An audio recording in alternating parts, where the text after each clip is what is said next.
मैं एक कॉकरोच हूं। नितिन गडकरी जी, मेरे आपसे कुछ सवाल हैं। एक 4 व्हीलर को आप एक लग्जरी आइटम मानते हो, इसलिए आप उस पर 28% जीएसटी लेते हो। आप उसको एक लग्जरी आइटम मानते हो, इसलिए आप उस पर 15% कंपनसेशन सेस से लेकर 22% कंपनसेशन सेस लेते हो। उसके बाद आप हमसे 8 से 10% रोड टैक्स लेते हो। उसके बाद जब हमारी गाड़ी सड़क पर आती है तब आप हमसे टोल टैक्स लेते हो। नितिन गडकरी जी, मैं ऑल्टो चलाता हूं।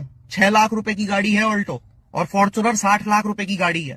एक टोल पर फॉर्च्यूनर वाला आदमी और एक ऑल्टो चलाने वाला आदमी बराबर टोल देता है। ये कहां का सोशल जस्टिस है? इसको आप कैसे जस्टिफाई करोगे?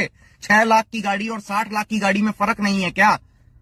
चलो, ये तो समझ में आ गया। एक बार के लिए मान लेते हैं ये सब जस्टिफाइड है। लेकिन जो येलो नंबर प्लेट की कार है, जो टैक्सी ड्राइवर्स चलाते हैं, आप उस पर भी 28% जीएसटी चार्ज करते हो। आप उनसे भी 15 से 20% कंपनसेशन सेस चार्ज करते हो। आप उनसे भी 8 से 10% रोड टैक्स लेते हो। आप उनसे भी टोल टैक्स लेते हो।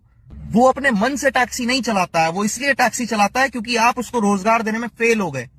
आपको उसको सब्सिडी देनी चाहिए थी, लेकिन आप उसको GST, compensation cess, road tax, toll tax के नाम पर लूट रहे हैं।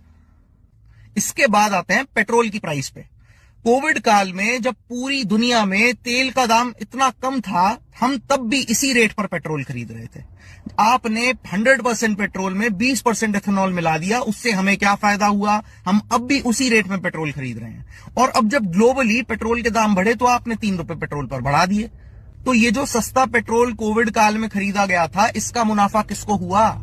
ये जो 100% फ्यूल में 20% एथेनॉल मिलाया गया, इसका मुनाफा किसको हुआ?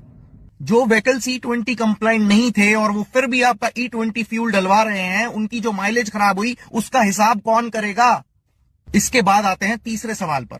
जब आपको पता है पेट्रोल एक ऐसी एसेंशियल नीड है भारतवासियों की, तो आपको क्या जरूरत है उस पर सेंट्रल एक्साइज लेने की? आपको क्या जरूरत है उस पर स्टेट वैट लेने की? As a member of Cockroach Janata Party, Mr. Nitin Gadkari ji, I want your resignation from the post of Minister of Road Transport and Highways. You don't deserve that post.